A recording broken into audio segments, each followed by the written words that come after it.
Making a video of my 2008 Chevy, replacing the speakers and the doors.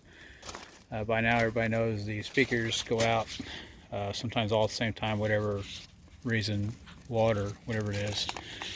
I'm sure everybody knows how to get the door panel off by now. Just want to show what I did different.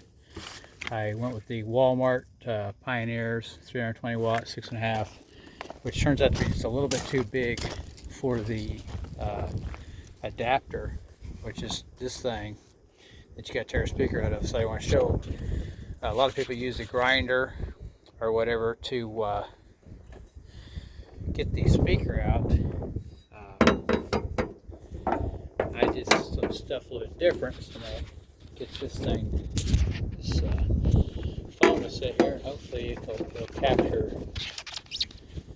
how I did mine. Anyway, everybody knows by now you gotta use some metal shears to cut these little braces and cut them up high, because when you're done, you'll be able to bend them over and snap them off instead of having to cut each one of them off. This goes really quick. I already did the other 3 speakers, so this one hopefully will go really fast. Then you push that speaker out, and then you go along here and just bend these over. They snap right off,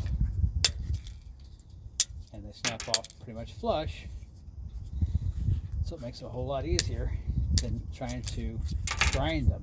What I did here, there's no grinding. I have to use a sawzall on part of it because the speakers I bought are actually too big to fit in here. But the main thing I wanted to show, you go around here, this edge, peel this out.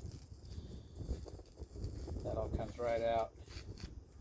What you're left with is this ledge here, and then a ledge in here. Now the speakers I bought don't actually fit down in there, so I have to take a sawzall and cut that out. But this edge right here, a lot of people use a grinder on.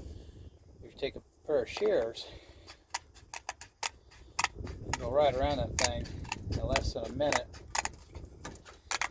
chop that right off, and it comes off flush. Comes off really easy. See that? No grinding, no nothing. Now I gotta use a jigsaw, cut around this edge. So that's really the only thing I did different than what I saw everybody else do. Is instead of using a grinder, cut this off, just grab your pair of metal shears, put the flat side down, go right around it. Quick and easy.